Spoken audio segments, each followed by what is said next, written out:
Selamat hari Minggu. Kehidupan seorang Kristen memang harus terlihat, bukan sembunyi-sembunyi. Kehidupan orang Kristen seperti lilin yang menyala di dalam kegelapan. Kita senang menggunakan atribut keagamaan untuk menunjukkan identitas kita.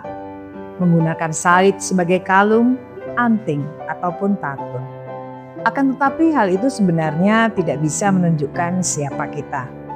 Karena seorang Kristen tidak dilihat dari apa yang tampak, tetapi apakah benar sudah berdampak. Apakah sudah benar mengasihi? Apakah sudah benar mengampuni? Apakah sudah benar menjadi teladan dan masih banyak lagi. Kalung salib atau apapun itu sebenarnya menjadi sebuah pecutan keras kepada pemakainya, sehingga hidup mereka harus jauh lebih berdampak daripada atribut kekristenan yang mereka kenakan. Sebuah lilin yang menyala tidak perlu mempercantik dirinya agar terlihat eksistensinya.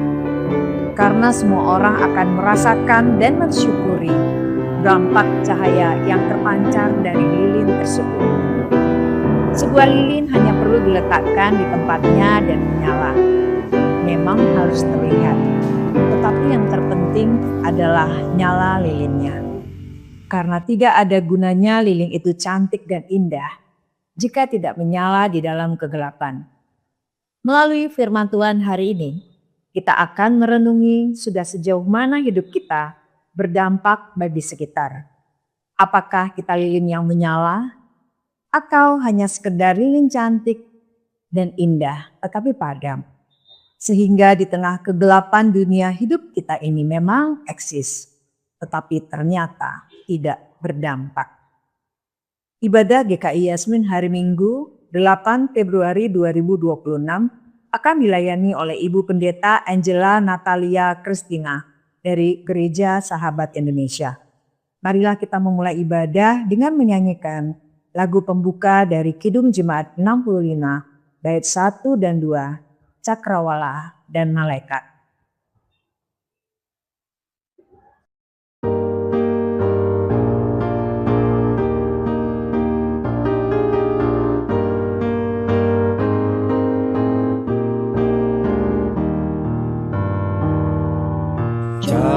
Cakrawala dan malaikat, mari puji Allahmu.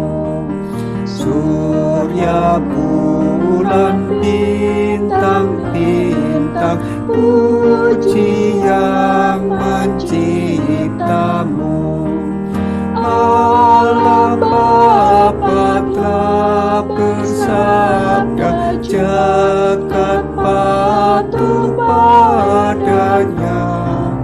Oleh hukum yang abadi, Ia bimbing semesta. Puji Allah Maha Mulia, janji dipenuhinya.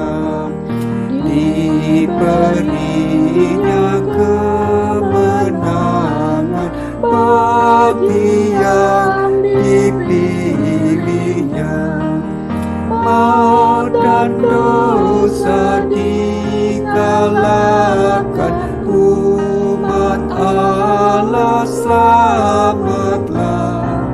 Surga dan seisi dunia, puji-puji namanya.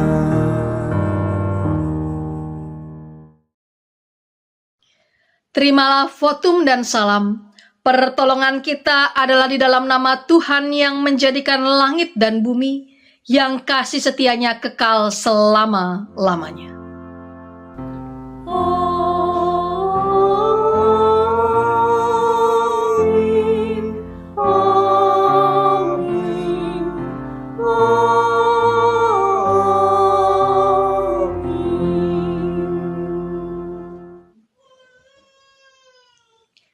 Salam sejahtera bagi saudara yang datang dalam nama Tuhan. Tuhan besertamu. bukan yang tampak melainkan dampak. Itulah tema kita pada pagi hari ini. Ibu bapak saudara, eksistensi memang perlu. Kehadiran memang perlu. Tetapi itu bukan tujuan utama sebagai seorang Kristen. Kita terkadang sering sekali memoles dan mempercantik yang tampak ini, yang terlihat ini. Sampai kita lupa bahwa hidup ini harusnya berdampak bagi orang lain dan lingkungan.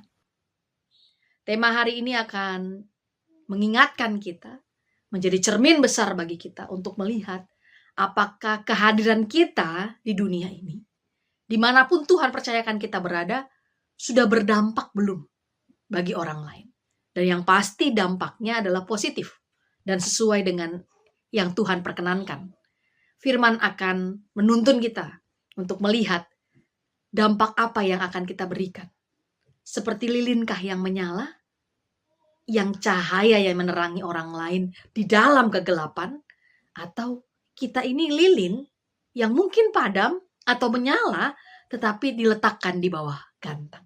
Saudara yang terkasih, marilah kita merendahkan diri dan mengakui segala kesalahan dan dosa yang kita perbuat di hadapan Tuhan. Mari kita berdoa. Ya Tuhan Allah, kami adalah hamba-hamba-Mu yang sering kali dalam kehidupan kami lebih mementingkan diri kami sendiri. Merasa diri kami pintar, merasa diri kami bisa segalanya tanpa Engkau. Dan tidak bisa kami elakkan. Kami sering sekali jatuh dalam dosa dan kesalahan. Kami sering sekali Tuhan tidak melakukan apa yang Tuhan inginkan terjadi dalam hidup kami. Firman Tuhan tidak menjadi penuntun dalam hidup kami. Kami mengabaikan itu. Tuhan ampunilah akan salah dan dosa yang telah kami perbuat. Ataupun kami katakan, ataupun kami pikirkan. Kami adalah makhluk yang lemah, yang hanya bisa bersandar kepadamu Tuhan. Biarkanlah kami mengakui segala dosa dan kesalahan kami ini di hadapan-Mu Tuhan. Engkau Allah yang mengampuni. Tempa dan bimbing kami, sehingga dalam hari-hari ke depan kami tidak lagi melakukan kesalahan dan dosa-dosa kami. Inilah pengakuan dosa kami, di dalam nama Tuhan Yesus kami berdoa dan mengaku segala dosa dan kesalahan kami. Amin.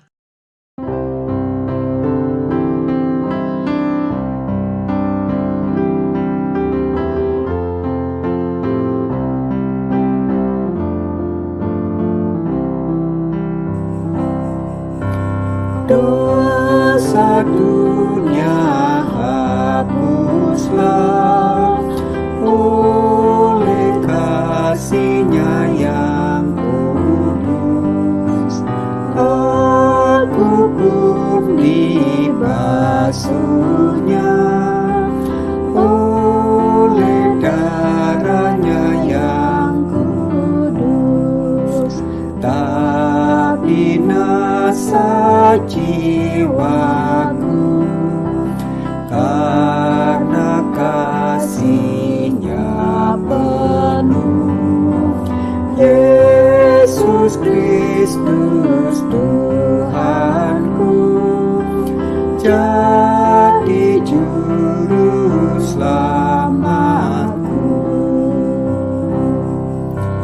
Kasih Tuhan yang kudus tidak mudah ku pahami. Kasih Tuhan padaku amat luas dan lebarlah. Rindu hatiku penuh jadi hamba Tuhanku.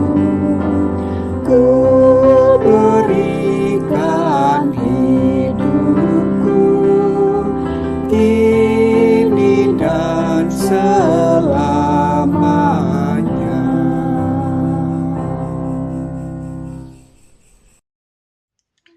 Saudara sekalian, sebagai pelayan Yesus Kristus, kami memberitahukan bahwa pengampunan dosa telah berlaku dalam nama Bapa, Anak, dan Roh Kudus. Amin. Marilah kita mendengar berita anugerah yang terambil dari 2 Korintus pasalnya yang kelima, ayat yang ke-17. Jadi siapa yang ada di dalam Kristus, ia adalah ciptaan baru. Yang lama sudah berlalu, sesungguhnya yang baru sudah datang. Demikianlah berita anugerah dari Tuhan. Salam damai.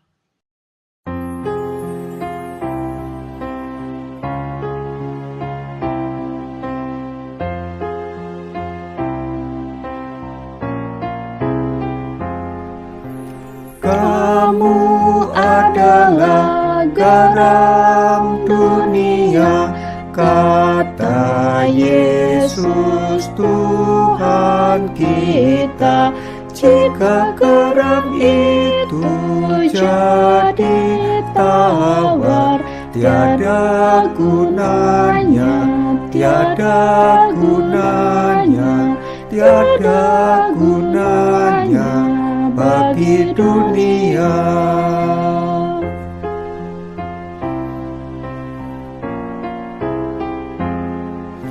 Kamu adalah terang dunia, kata Yesus Tuhan kita. Buatlah terangmu bercahaya, bagai pelita, bagai pelita, bagai pelita untuk dunia.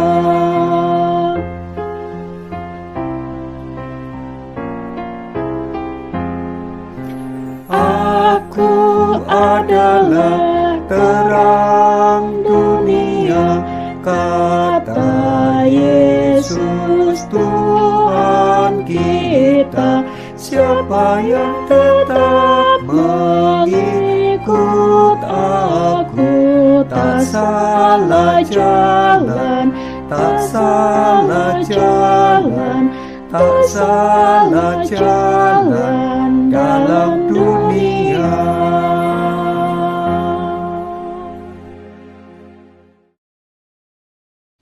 Kita akan mendengarkan pemberitaan firman Tuhan, tapi terlebih dahulu mari memohon bimbingan Roh Kudus. Kita berdoa. Ya Tuhan, di minggu pagi yang penuh akan sukacita ini, kami sungguh bersyukur Tuhan memberikan kepada kami kesempatan untuk memuji dan memuliakan nama Tuhan. Kami bersyukur juga kalau kami boleh mendengarkan sebagian dari firman Tuhan. Roh Kudus menuntun dan membimbing kami, sehingga firman Tuhan ini bukan sebatas kami dengar, tapi kami lakukan dengan segera dimanapun Tuhan percayakan kami berada. Firman ini kami jadikan panutan dalam hidup kami, terang bagi jalan kami, sehingga Tuhan kami boleh berlaku, berkata dan berpikir sesuai dan berkenan di hadapan Tuhan. Berkati hamba-Mu yang akan menyampaikan firman-Mu, sehingga tutur kata hamba-Mu adalah kebenaran firman Tuhan. Di dalam nama Tuhan kami Yesus Kristus, Sang Firman yang hidup itu, kami berdoa, kami bersyukur, dan kami siap menyambut firman Tuhan. Amin. Bacaan pertama, Yesaya 58 ayat 1 sampai 12. Serukanlah kuat-kuat, jangan ditahan-tahan. Nyaringkanlah suaramu bagaikan sangkakala, beritahukanlah kepada umatku pelanggaran mereka, dan kepada kaum keturunan Yakub dosa mereka. Hari demi hari mereka mencari aku, dan suka mengenal segala jalanku, seperti bangsa yang melakukan yang benar, dan tidak meninggalkan hukum Allahnya. Mereka menanyakan hukum-hukum yang benar kepadaku. Mereka suka mendekat kepada Allah, katanya. Mengapa kami berpuasa dan engkau tidak memperhatikannya? Mengapa kami merendahkan diri dan engkau tidak menghiraukannya? Sesungguhnya pada hari puasamu, engkau masih sibuk dengan urusanmu, dan kamu menindas semua buruhmu. Sesungguhnya kamu berpuasa sambil berbantah dan berkelahi, serta meninju dengan sewenang-wenang. Dengan caramu berpuasa seperti sekarang ini, suaramu tidak akan didengar di tempat tinggi. Beginikah puasa yang kukehendaki? Hari untuk orang merendah diri dengan menundukkan kepala seperti gelaga, membentangkan kain karung dan abu sebagai alas tidur.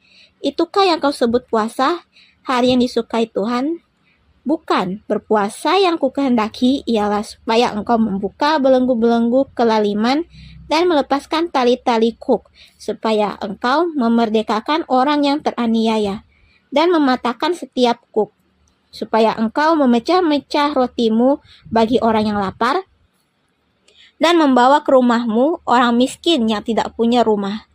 Dan apabila engkau melihat orang telanjang, engkau memberi dia pakaian dan tidak menyembunyikan diri terhadap saudaramu sendiri. Pada waktu itulah terangmu akan merekah seperti fajar dan lukamu akan pulih dengan segera. Kebenaran menjadi barisan depanmu dan kemuliaan Tuhan baris belakangmu. Pada waktu itulah engkau akan berseru dan Tuhan akan menjawab. Engkau akan berteriak minta tolong dan Ia akan berkata, "Ini aku." Apabila engkau tidak lagi mengenakan kuk kepada sesamamu dan tidak lagi menunjuk orang dengan jari dan memfitnah, apabila engkau menyerahkan kepada orang lapar makananmu sendiri dan memenuhi kebutuhan orang yang tertindas, maka terangmu akan terbit dalam gelap, dan kegelapanmu akan seperti rembang tengah hari.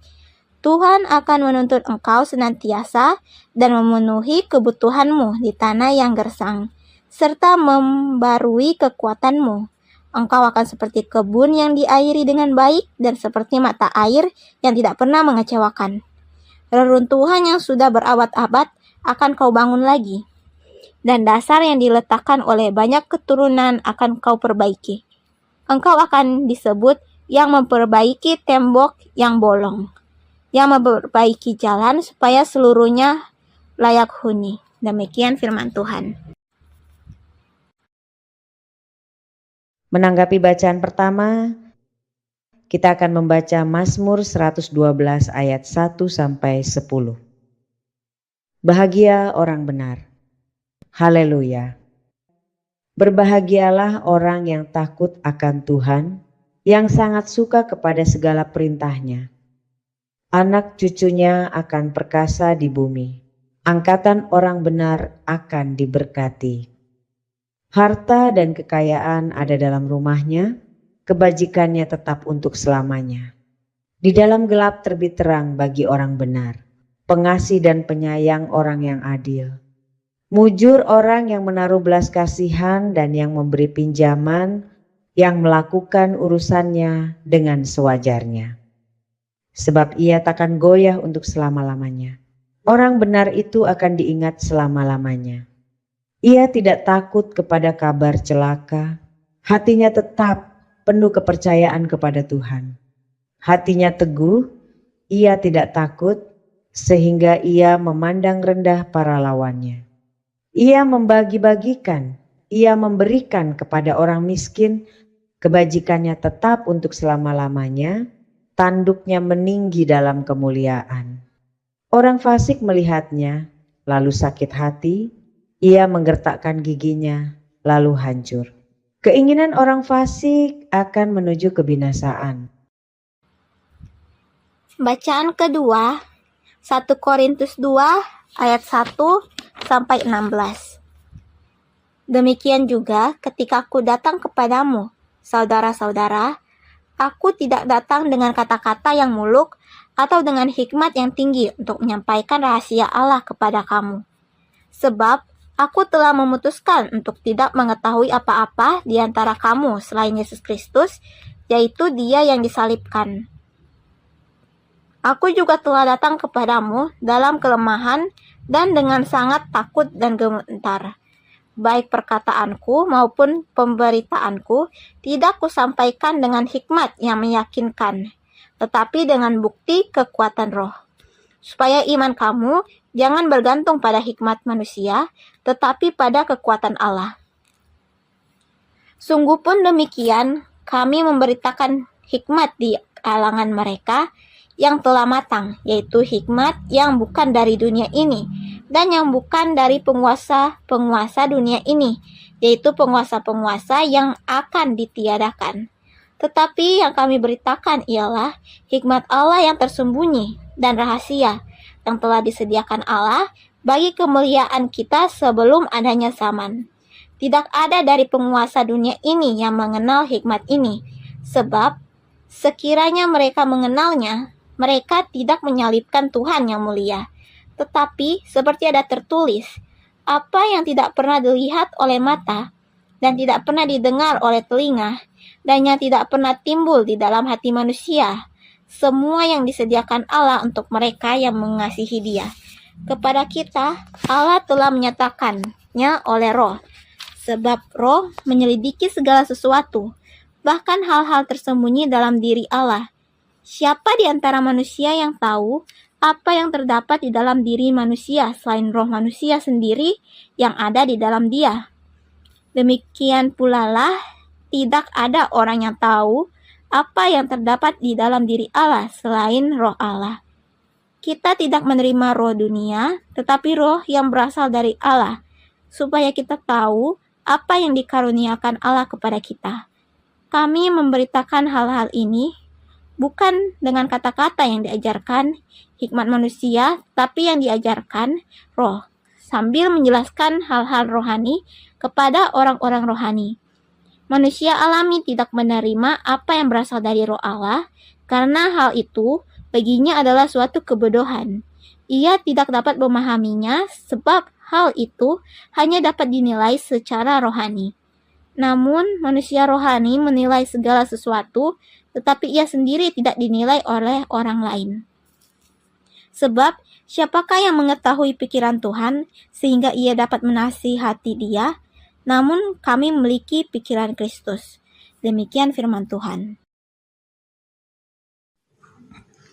Umat, mari berdiri, mari menerima Injil Yesus Kristus yang terambil dari Injil Matius pasalnya yang kelima, ayat yang ke-13 sampai dengan yang ke-20. Kamu adalah garam dunia. Jika garam itu menjadi tawar, dengan apakah ia diasinkan? Tidak ada lagi gunanya selain dibuang dan diinjak orang. Kamu adalah terang dunia. Kota yang terletak di atas gunung tidak mungkin tersembunyi. Lagi pula, orang tidak menyalakan pelita lalu meletakkannya di bawah gantang, melainkan di atas kaki dian sehingga menerangi semua orang di dalam rumah itu. Demikianlah hendaknya terangmu bercahaya di depan orang, supaya mereka melihat perbuatanmu yang baik dan memuliakan Bapamu yang di sorga. Janganlah kamu menyangka bahwa aku datang untuk meniadakan hukum Taurat atau kitab para nabi. Aku datang bukan untuk meniadakannya, melainkan untuk menggenapinya. Karena aku berkata kepadamu, sesungguhnya selama belum lenyap langit dan bumi ini, satu iota atau satu titik pun tidak akan ditiadakan dari hukum Taurat sebelum semuanya terjadi.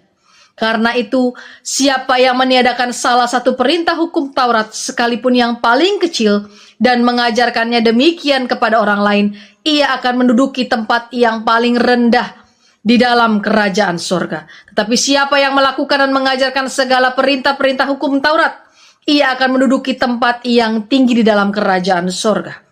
Maka aku berkata kepadamu, jika hidup keagamaanmu tidak lebih benar daripada hidup keagamaan ahli-ahli Taurat dan orang-orang Farisi, sesungguhnya kamu tidak akan masuk ke dalam kerajaan sorga. Demikianlah Injil Yesus Kristus. Yang berbahagia ialah mereka yang mendengarkan firman Allah, yang menghayati dan yang melakukannya dalam kehidupan setiap hari. Haleluya.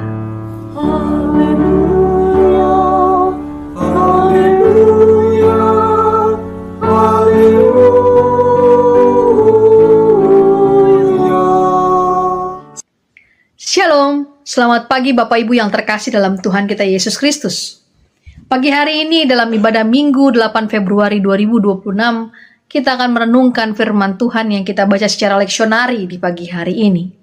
Ibu Bapak, kita sering sekali mementingkan yang namanya eksistensi. Kita harus eksis katanya, supaya kita terlihat, supaya kita diperhitungkan, supaya kita tidak diabaikan, dan sebagainya. Eksistensi memang perlu Ibu Bapak. Kehadiran memang perlu, dan itu perlu ditampakkan, tidak boleh disembunyikan. Sama seperti kehidupan seorang Kristen. Kehidupan seorang Kristen pun tidak boleh disembunyikan. Harus ditampakkan, harus diperlihatkan. supaya orang juga tahu bahwa kita ini hidup dengan penuh syukur atas berkat rahmat kasih Allah. Akan tetapi terkadang kita terjebak dalam eksistensi tersebut. Kita menganggap bahwa kehadiran kita itu cukup. Kita menganggap bahwa keberadaan kita dengan datangnya kita, dengan adanya absens dari kita, itu semua dianggap orang-orang kebanyakan adalah hal yang paling utama. Seperti contohnya, oh iya, saya sudah ke gereja kok hari Minggu kemarin. Oh iya, saya sudah datang ibadah kok hari Rabu kemarin. Oh iya, saya sudah ikut persekutuan doa kok hari Jumat kemarin. Sebagainya. Kita menghitung bahwa dengan kehadiran kita dalam ibadah-ibadah tersebut adalah hal yang cukup sebagai seorang Kristen. Atau misalnya, kita mengenakan kalung salib. Kita menggunakan atribut-atribut kekristenan kita untuk memperlihatkan siapa Tuhan kita, memperlihatkan siapa agama kita. Itu kita anggap sebagai suatu hal yang cukup untuk memperlihatkan siapa kita. Tapi ternyata ibu bapak saudara, dalam kehidupan seorang Kristen, itu bukan hal utama. Eksistensi memang diperlukan, tetapi yang paling utama dalam kehidupan seorang Kristen adalah apakah seorang Kristen itu berdampak bagi sesamanya. Sudah melakukan apa bagi sesamanya? Sudah berbuat apa bagi lingkungannya? Adakah dampak positif? Apakah sesuai dengan penampilan dan kehadirannya itu? Atau jangan-jangan sudah berparas cantik, indah, memperlihatkan kekristenan dengan berbagai atribut, dengan eksistensi, dengan kehadiran, dengan segala-galanya. Tapi ternyata dalam kenyataannya, baik itu dalam perilaku, perkataan, mau pikiran, jauh daripada tampilan yang cantik itu. Karena yang kita perlihatkan bukan tentang atribut-atribut kekristenan, tapi hidup yang berguna. Hidup yang berguna bagi sesama. Hari ini dalam pembacaan leksionari kita terlihat jelas. Kita membaca dalam Yesaya, di mana diceritakan pada saat itu umat Israel kembali dari pembuangan di Babel. Dan mereka begitu bersemangat untuk membangun kembali yang namanya kehidupan rohani mereka. Mereka mencari Tuhan, mereka berpuasa dengan sangat taat, berdoa, bahkan mereka bertanya tentang hukum-hukum Allah, berdiskusi mengenai hukum-hukum Allah, seolah-olah rindu mereka luar biasa terhadap kedekatan mereka kepada Allah. Secara lahiriah tampaknya bangsa Israel adalah bangsa yang saleh, bangsa yang religius, tetapi ternyata Tuhan tidak melihat apa yang dilakukan itu. Allah justru menyingkapkan sebuah kenyataan bahwa di dalam ibadah mereka ternyata tidak sejalan dengan cara mereka hidup. Mereka memang berpuasa, mereka memang berdoa, tapi pada hari puasa dan hari doa itu mereka tetap mencari keuntungan bagi diri mereka sendiri. Bahkan mereka menundukkan kepala, mengenakan kain kabung dan tidur di atas abu, tetapi dalam kesehariannya mereka masih menindas para pekerja. Mereka masih bertengkar dan mengucapkan kata-kata yang sangat menyakitkan bagi orang lain. Dan dengan kata lain, ibadah mereka itu ritual kosong. Dipoles sedemikian hebat untuk memperlihatkan mereka seolah-olah saleh, tapi nggak ada transformasi hidup. Dan melalui Nabi Yesaya, Allah menegur dengan suara yang sangat lantang, bagaikan sangkakala. Ia menolak puasa yang hanya menampilkan kesalehan lahiriah, tetapi tidak membawa perubahan dalam relasi sosial. Allah tidak terpesona oleh kepala yang tertunduk dan tubuh yang terbungkus kain kabung. Yang Allah rindukan ialah hati yang luluh, tangan yang benar-benar terulur untuk menolong sesama, tangan yang tidak lagi menindas. Maka Tuhan mendefinisikan ulang makna puasa sejati. Bukan sekedar menahan diri dari makanan dan minuman, melainkan melepaskan belenggu kelaliman. Membebaskan orang yang tertindas, memberi makan kepada orang yang kelaparan, menyediakan rumah bagi orang yang miskin, menutupi tubuh yang telanjang dan tidak berpaling dari saudaranya sendiri yang ketika kita melihat ke kanan dan ke kiri masih banyak orang yang kesusahan. Di sini kita melihat bagi Allah, ibadah tidak dipisahkan dari kasih kepada sesama. Hubungan vertikal dengan Tuhan harus terwujud dalam hubungan horizontal dengan sesama manusia. Dan ketika umat melaksanakan ibadah yang sejati, itu akan mengalir juga. Ibadah itu juga akan tertransformasi nyata dari perbuatan sang pelaku ibadah itu. Jadi kalau tidak sejalan, itu bukan ibadah yang sejati. Kalau tidak berdampak, hanya mementingkan yang tampak sehingga disebut sebagai orang yang saleh, Allah tidak melihat itu. Karena ibadah yang sejati bagi Allah bukan hanya untuk berkat pribadi, tapi juga membawa sebuah pemulihan sosial. Ketika kita beribadah dengan sejati dan benar, yang diberkati bukan cuma kita, tapi melalui kita, orang lain di sekitar kita juga diberkati, dan itu dampaknya. Dengan tegas saya mengatakan Allah menolak kemunafikan religius. Allah tidak terkesan dengan ibadah yang indah penampilannya tapi kosong kasihnya. Ibadah itu harus terlihat nyata. Dan disitulah umat akan terlihat seperti terang Tuhan yang bersinar. Melalui diri sang orang yang beribadah itu, sinar Tuhan terpancar bagi orang di sekitarnya. Begitu juga dalam pembacaan kita di 1 Korintus. Paulus menulis surat kepada jemaat di Korintus yang sedang menghadapi komunitas yang terpecah karena berbagai pengaruh duniawi. Kota Korintus sendiri dikenal sebagai kota kosmopolitan yang makmur, pusat perdagangan, pusat retorika, filsafat Yunani berkembang dengan sangat hebat di sana. Kemampuan berbicara yang indah, mengesankan, hikmat, filsafat yang sangat dihargai. Tidak heran jika jemaat Korintus yang hidup dalam atmosfer demikian tergoda untuk menilai pelayanan Paulus dengan ukuran dunia. Kefasihan bicara, kekuatan logika, atau daya tarik retorika yang tidak dimiliki oleh Paulus. Namun Paulus dengan tegas mengingatkan bahwa ia datang ke Korintus bukan untuk memperlihatkan keindahan kata-kata, kepandaian filsafat, tapi dia mau membangun sebuah iman di atas retorika manusia, di atas kesaksian tentang Yesus Kristus yang disalibkan itu. Salib sebuah simbol bagi orang-orang yang percaya untuk selamat. Dengan demikian iman jemaat boleh berdiri di atas hikmat Allah, bukan hikmat manusia.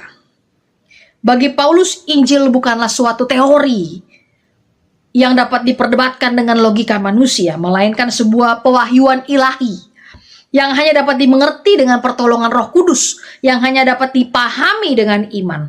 Hikmat yang diajarkan bukan berasal dari dunia, dan itu tidak penting menurut Paulus.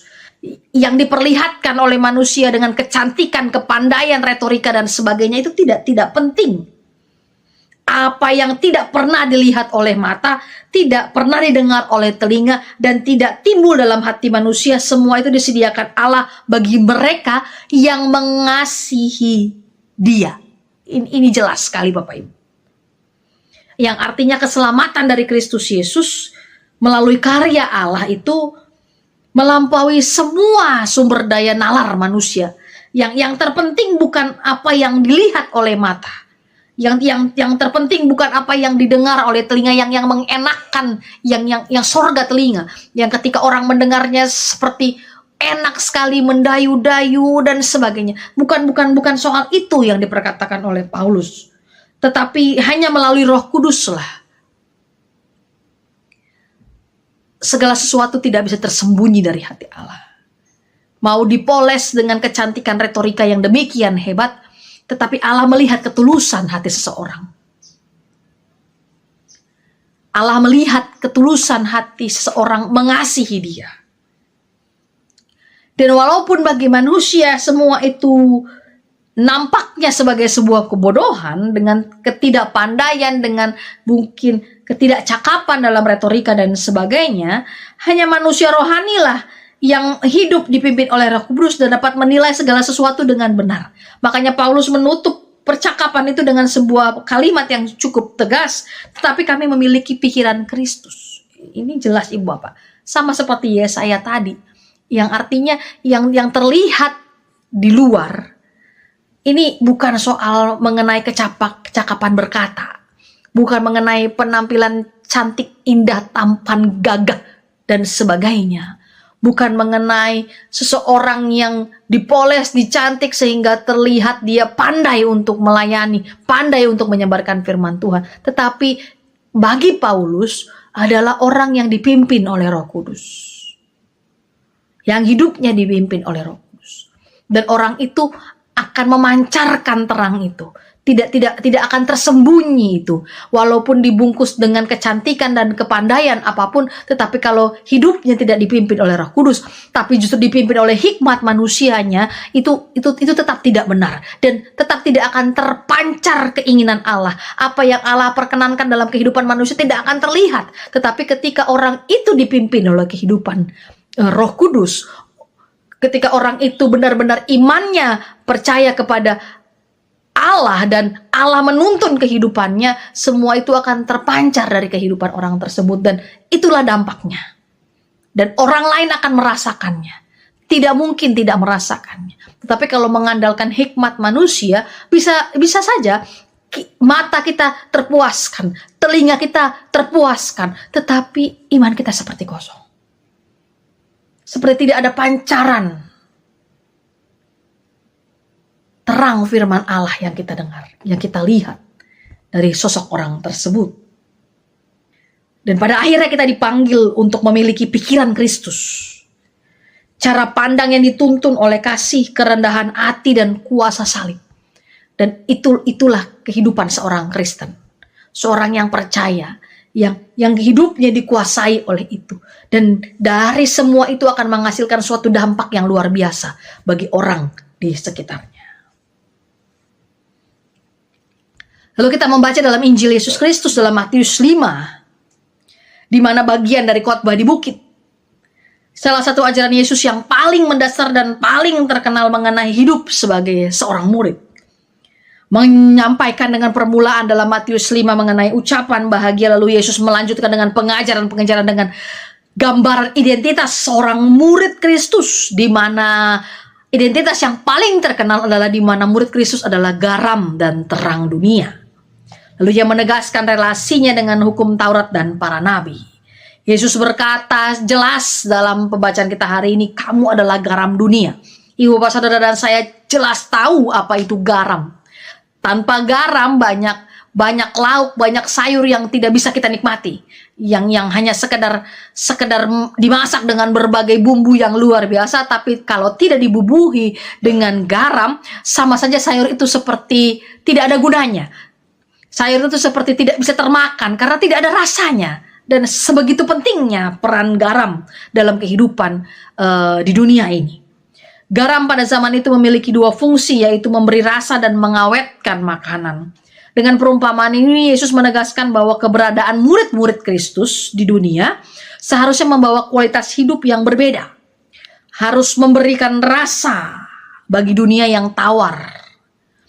Mencegah kebusukan moral serta spiritual. Namun ada peringatan serius jika garam itu kehilangan rasa asinnya, ia tidak berguna lagi. Jadi garam itu ibu bapak, kalau dia sudah kehilangan fungsinya untuk memberikan rasa asin, ya gak ada lagi gunanya. Buat apa lagi dia? Untuk memberi rasa tidak bisa, untuk mengawetkan jelas tidak bisa. Artinya murid Kristus yang sudah kehilangan gunanya, ya gak ada apa-apanya. Buat apa lagi? Lalu Yesus melanjutkan dengan, kamu adalah terang dunia. Terang berfungsi menghalau kegelapan, menuntun orang pada jalan yang benar. Dan murid Kristus dipanggil jelas seperti itu. Untuk hidupnya menjadi teladan bagi orang lain, sehingga orang lain bisa dituntun pada jalan kebenaran. Hidupnya berfungsi untuk menerangi di tengah-tengah kegelapan dunia. Dan seperti kota di atas gunung yang tidak bisa disembunyikan, terang itu gak bisa disembunyikan ibu bapak. Harus diperlihatkan, memang harus diperlihatkan. Tetapi apa gunanya kalau lilin itu menyala, kalau terang itu menyala, tapi diletakkan di bawah gantang, disembunyikan, terangnya gak akan menerangi apapun, tidak akan berguna apapun. Seperti lilin yang harus diletakkan di atas kaki Dian sehingga menerangi seisi rumah, demikian pula kehidupan seorang Kristen. Harus memberi dampak bagi lingkungan sekitarnya. Terangnya harus terus menyala, tidak boleh padam. Dan kalau terang itu menyala, tidak boleh disembunyikan. Terang itu harus diperlihatkan. Dan terang itu akan memberikan dampak. Bukan untuk menyombongkan diri kita. Tetapi ketika orang melihat perbuatan kita, orang akan melihat siapa Allah kita. Dan melalui perbuatan itu kita akan memuliakan Allah kita.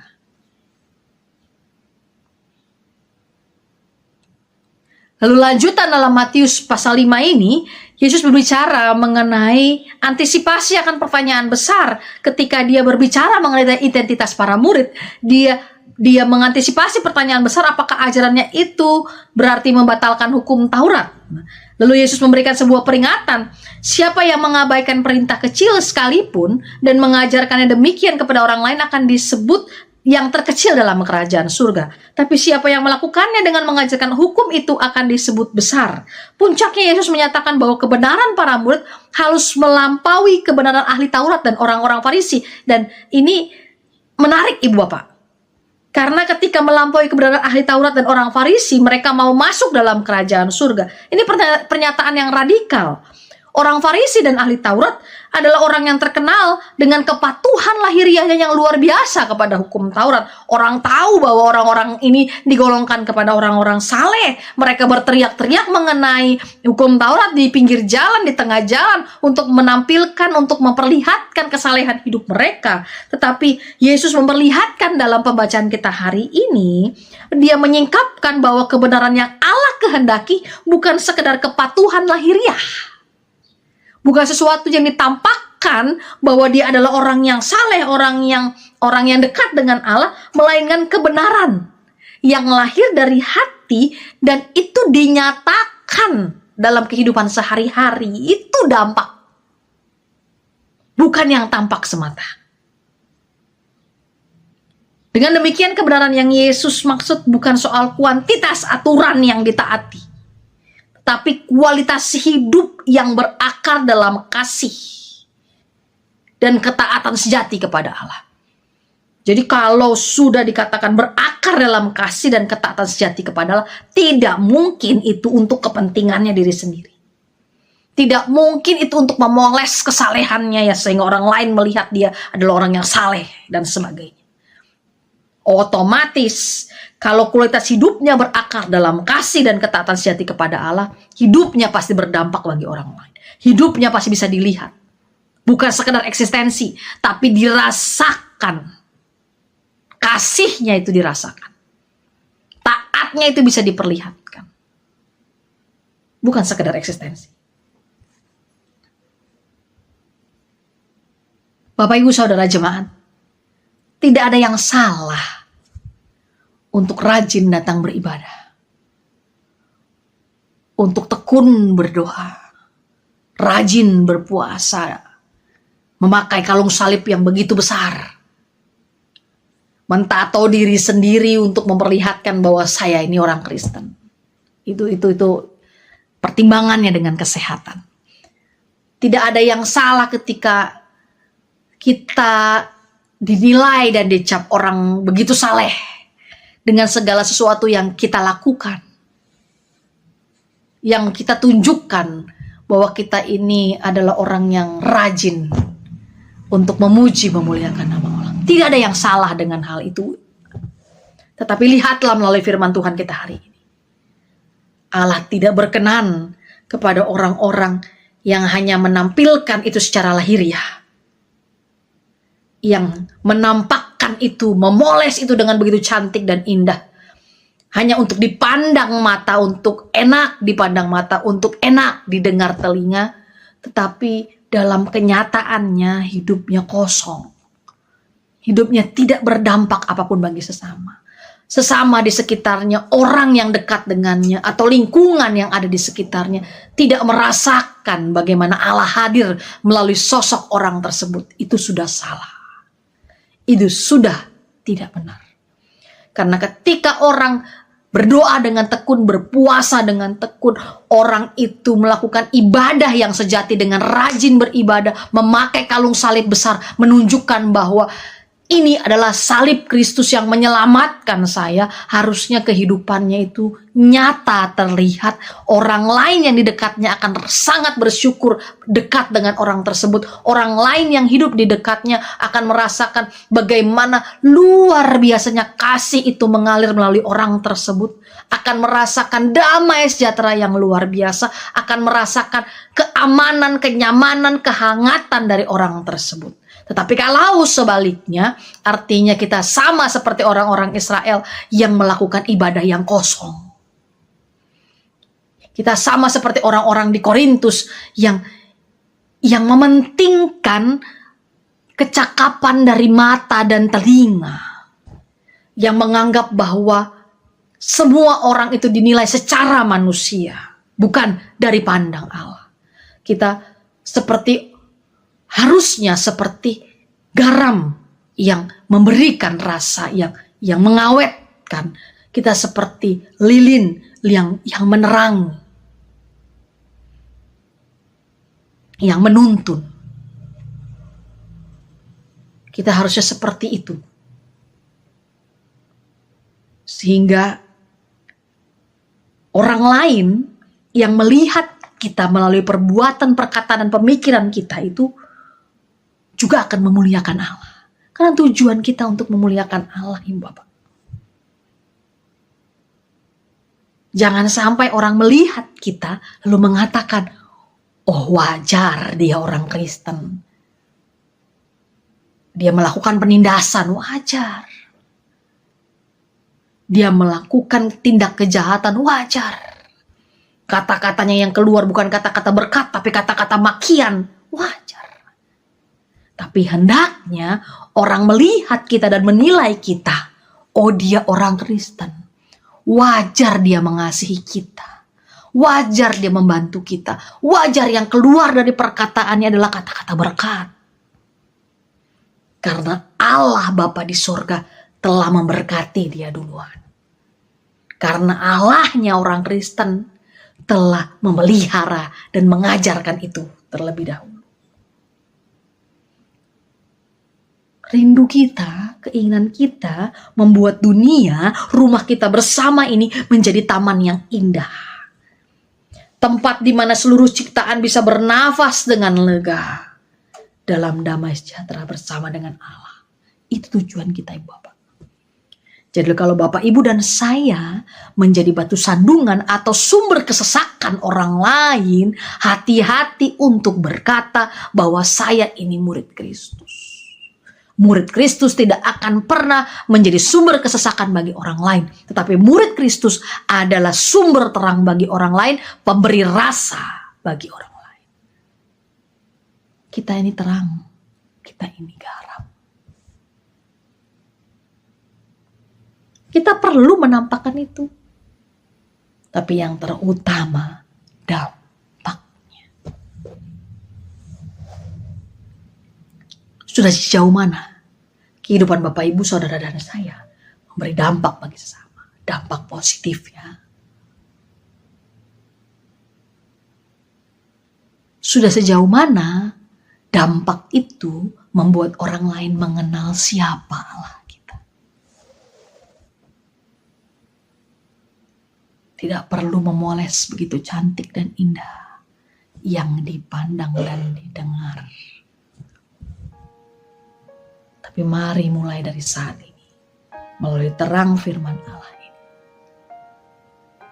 jadikan hidup Bapak, Ibu, Saudara, dan saya adalah hidup yang berdampak bagi orang lain, bagi lingkungan, bagi semua makhluk ciptaan.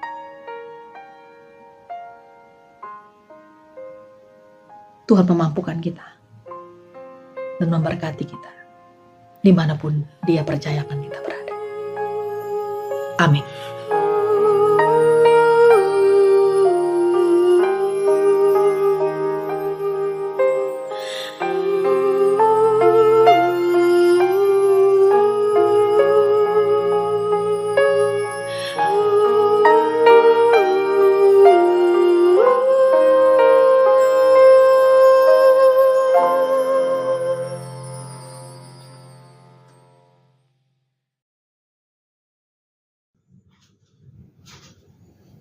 Kami mengajak jemaat untuk bangkit berdiri.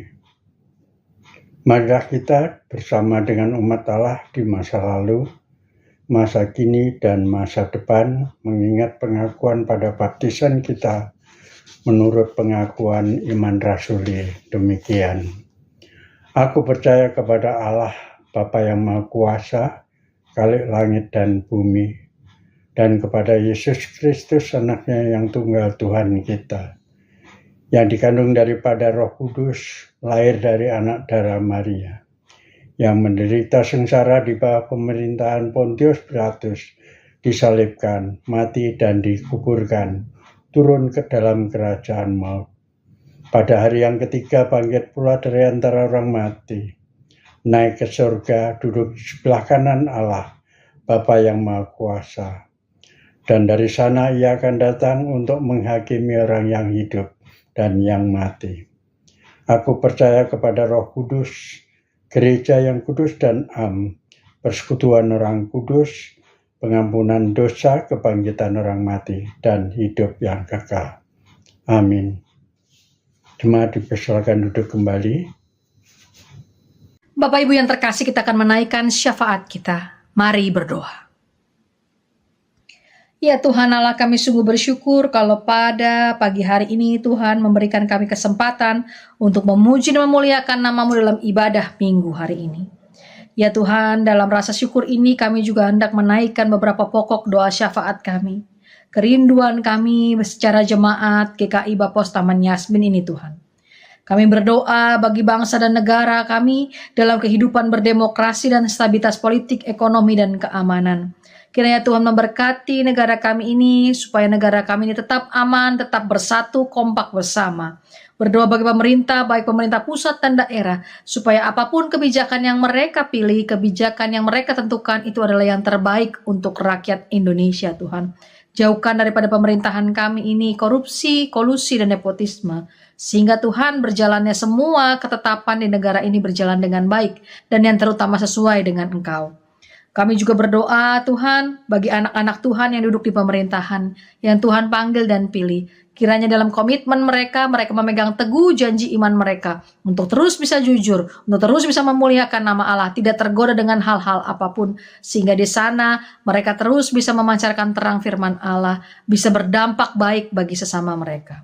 Kami juga berdoa Tuhan, belakangan ini Tuhan, di negara kami mengalami begitu banyak bencana. Ada bencana tanah longsor Tuhan, ada bencana gempa yang baru saja terjadi, banjir bandang dan sebagainya. Tuhan, tolong Tuhan, dalam kehidupan kami sebagai seorang manusia yang lemah ini, Tuhan berkatilah saudara-saudara kami di bumi Indonesia ini yang terdampak akan bencana tersebut. Mereka yang kehilangan baik itu kehilangan harta benda maupun kehilangan sanak saudara mereka, Tuhan kuatkan dan mampukan mereka.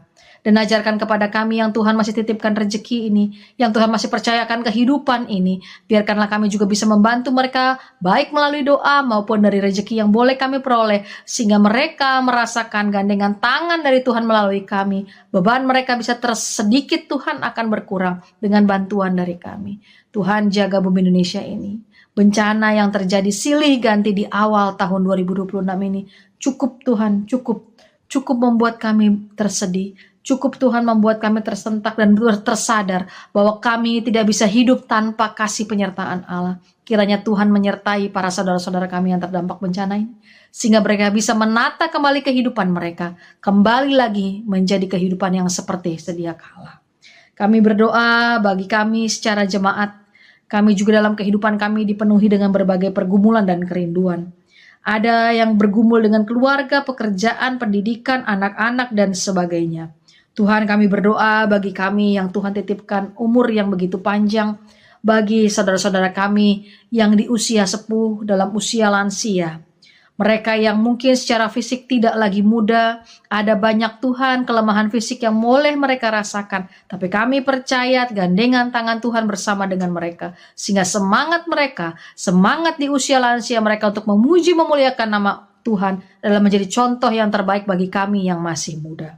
Berdoa bagi Bapak Ibu Parangin Angin, Ibu Nutrio, Bapak Suwardi, Bapak Cornelius Siram, Bapak Sutanto, dan jemaat lansia lainnya yang belum kami sebutkan satu persatu namanya. Kiranya dalam naungan kasih penyertaan Allah di usia sepuh mereka terus bisa menjadi saksi Kristus yang luar biasa. Berdoa bagi jemaat kami yang bergumul dengan sakit penyakitnya. Ada dari kami Tuhan yang mungkin saat hari ini dalam keadaan yang kurang enak badan, dalam keadaan berjuang untuk menghadapi sakit penyakit kami. Berdoa kami dalam masa pemulihan, ada Bapak Antariman Saragi, Ibu Uniati, Ibu Parangin Angin, dan Bapak Suwardi. Kiranya dalam penyertaan tangan Tuhan, para saudara-saudara kami ini terus Tuhan, semangat untuk pulih, semangat untuk kembali beraktivitas kembali, semangat untuk melayani Tuhan kembali. Berdoa bagi tangan suster dokter yang mungkin merawat. Ada obat-obatan yang sampai hari ini mereka minum, bahkan keluarga yang menyertai dan mendampingi mereka. Tuhan mampukan semua, Tuhan kuatkan semua, optimalkan semua Tuhan, sehingga segala sesuatu yang membantu penyembuhan mereka bekerja dengan baik. Kami juga berdoa bagi kami dalam kehidupan rumah tangga yang mungkin bergumul dengan komunikasi antara suami, istri, orang tua dengan anak, atau kami yang bergumul dengan keadaan ekonomi yang semakin sulit, atau kami yang bergumul untuk kami rindu mendapatkan pekerjaan yang terbaik, kami rindu datangnya keturunan, kami rindu datangnya pasangan hidup, ataupun kami yang saat ini dipenuhi dengan kekhawatiran akan kehidupan anak-anak kami di dunia yang semakin gelap ini, dalam kehidupan pendidikan mereka yang juga Tuhan yang tidak mudah ini. Tuhan, dalam segala kegalauan hati kami, dalam semua kecemasan dan kekhawatiran kami ini, kami serahkan semuanya di bawah kaki salib Tuhan. Kami percaya Tuhan punya rencana yang terbaik, Tuhan punya waktu yang terbaik untuk kami. Mampukan kami untuk melewati semua itu dengan rasa syukur, bukan dengan sungut-sungut, karena kami percaya Allah kami yang baik tidak pernah meninggalkan kami sendirian. Ajar kami untuk selalu bisa memuliakan nama Tuhan di tengah-tengah kesulitan kami. Karena kami percaya Engkau Allah yang menyembuhkan, Engkau Allah yang memulihkan, Engkau Allah yang menyertai, menggandeng tangan kami tiada henti. Kami juga berdoa untuk jemaat-Mu ini, yang sampai hari ini berjuang untuk mendapatkan kelegaan dalam hal beribadah mereka. Tuhan melihat teman-teman kami ini. Tuhan melihat kami secara keutuhan jemaat. Tuhan, Kau tahu perjuangan kami tidak mudah dan tidak sebentar. Tapi ketika kami berkumpul bersekutu bersama, di sana kami percaya bahwa Tuhan punya jalan untuk kami. Tuhan punya cara untuk kami yang terbaik. Tuhan punya waktu bagi kami yang terbaik. Kalau ada kawan-kawan kami yang mungkin mulai lelah dan undur diri, kami percaya Tuhan pun memberkati mereka dimanapun mereka berada. Berkati kami dalam ibadah-ibadah yang masih boleh kami laksanakan. Berdoa bagi kehidupan kami sebagai jemaat dalam persekutuan doa setiap hari Jumat. Dalam ibadah minggu yang Tuhan kami usahakan selalu untuk melaksanakannya. Kami tahu Tuhan, Tuhanlah yang memampukan kami. Roh Kuduslah yang menuntun dan mendampingi kami. Sehingga sampai hari ini segala jenis ibadah itu masih boleh terlaksana dengan baik. Para pengurus, para pelayan yang Tuhan panggil dan pilih. Dalam hikmat bijaksana Tuhan, berkati mereka semua. Kuatkan tiap langkah mereka semua. Berkati kehidupan pribadi mereka semua. Sekalipun kami melihatnya di dalam sebuah perjuangan, tapi kami memahaminya dalam sukacita besar. Bahwa sampai hari ini, bertahun-tahun kami berjuang, Tuhan ada beserta dengan kami. Berkati perjuangan kami Tuhan. Kami tahu tidak ada yang sia-sia ketika kami lakukan di dalam kasih Allah yang begitu besar. Ini doa kami Tuhan. Ini syukur dan syafaat kami. Kami naikkan hanya di dalam satu nama. Tuhan kami Yesus Kristus. Allah yang sangat amat baik. Juru selamat kami yang hidup. Allah yang mengerti setiap tetesan air mata kami. Allah yang mengerti setiap lantunan doa-doa kami. Allah yang pasti mengabulkan sesuai dengan apa yang kami butuhkan, bukan sekedar yang kami inginkan. Di dalam nama itulah kami berdoa dan bersyukur, dan kami satukan dengan doa yang telah Engkau ajarkan, dan kami akan nyanyikan bersama.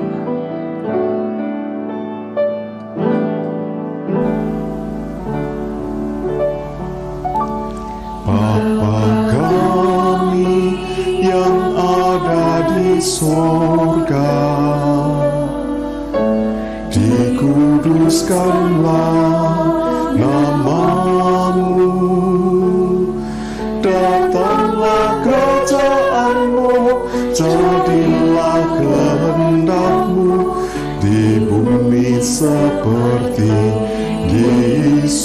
surga. Beri kami hari ini makanan yang secukupnya. Ampuni salah kami seperti kami ampuni yang bersalah pada kami. Jangan bawa kami dalam pencobaan, melainkan lepaskan kami dari yang jahat. Sebab Kaulah yang punya kerajaan dan kuasa dan kemuliaan sampai selama-lamanya. Amin.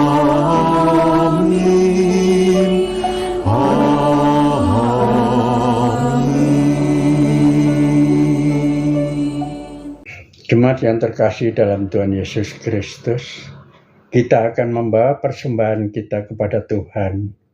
Pada saat ini kita hendak mengingat bahwa memberi persembahan adalah tanggung jawab kita atas berkat Tuhan yang telah diberikannya secara nyata di dalam hidup kita.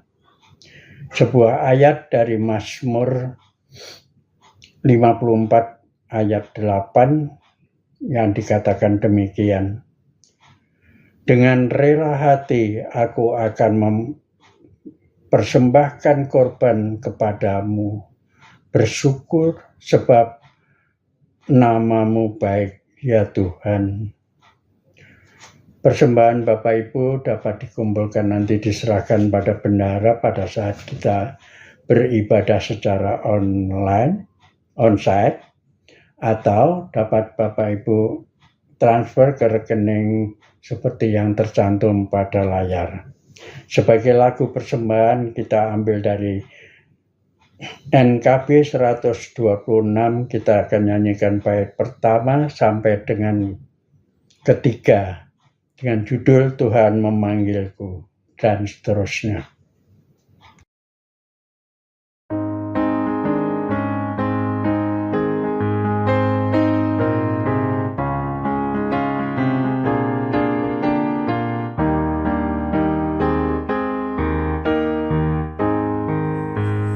Tuhan memanggilmu, hai dengarlah. Apapun yang terbaik, ya berikanlah. Dan jangan kau kejar hormat semu. Muliakan saja Yesus Tuhanmu. Tiap karya diberkatinya, namun yang terbaik dimintanya.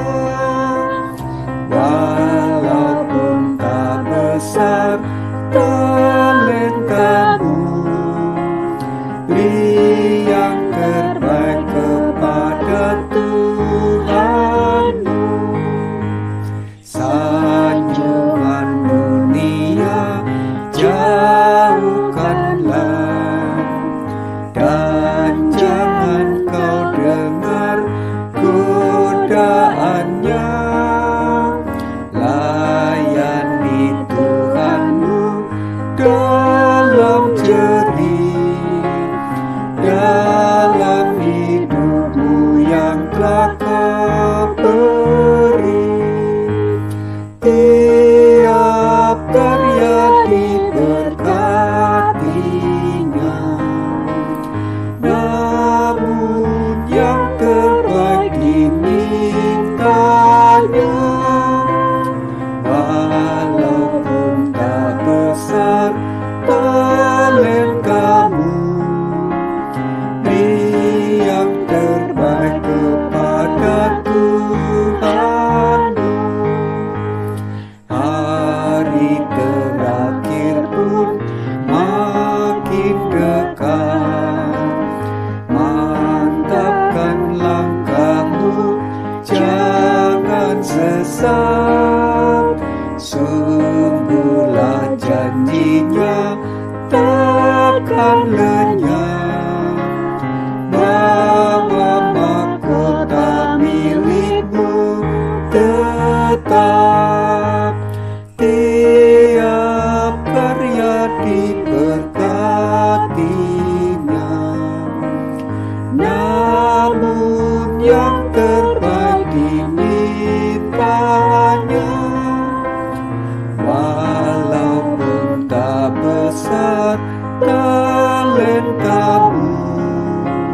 Kami mengajak Bapak Ibu untuk bangkit berdiri. Mari kita berdoa untuk persembahan kita. Ya Tuhan Allah Bapa kami yang bertahta di kerajaan surga yang mulia, Engkau sumber dan pemberi segala karunia yang baik di dalam kehidupan kami. Kami mengucap syukur kepadamu untuk segala berkat, kasih, dan pemeliharaan Tuhan dalam kehidupan kami. Kami bawa persembahan ini sebagai tanda syukur dan penyerahan hidup kami kepadamu. Kami mohon ya Tuhan, terimalah dan kuduskanlah agar persembahan ini dapat kami gunakan di dalam perluasan kerajaan Tuhan. Kami berdoa di dalam nama Tuhan Yesus Kristus, penebus dan juru selamat kami yang hidup. Amin. Kita tetap berdiri. Mari kita akhiri ibadah kita pada hari ini dan kita menyanyikan lagu pengutusan yang terambil dari NKB 204. Kita akan nyanyikan bait pertama, kedua, dan keempat. Di dunia yang penuh cemar dan seterusnya.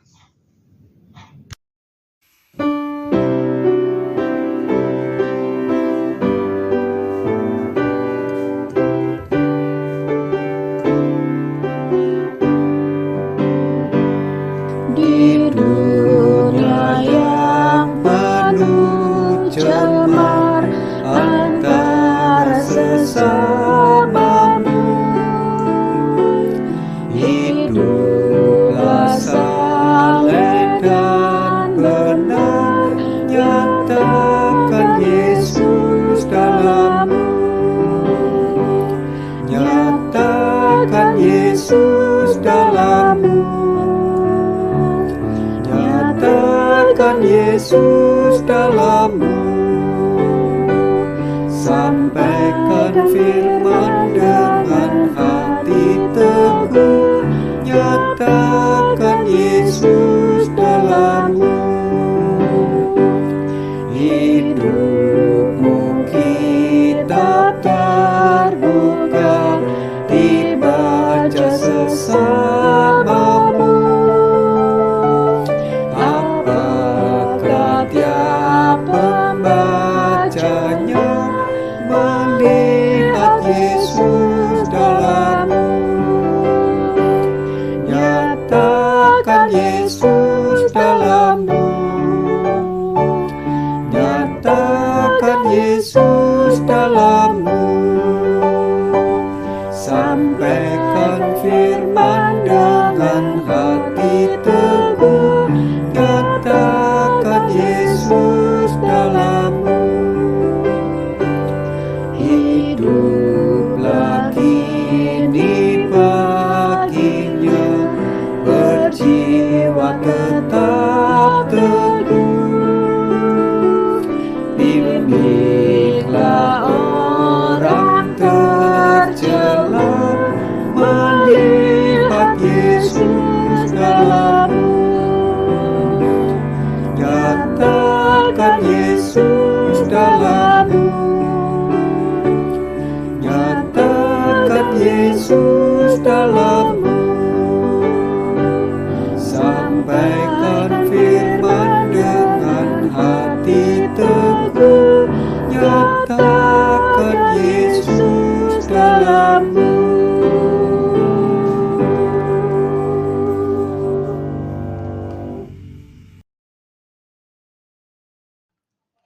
Arahkanlah hatimu kepada Tuhan. Jadilah saksi Kristus. Terpujilah Tuhan. Terimalah berkat Tuhan.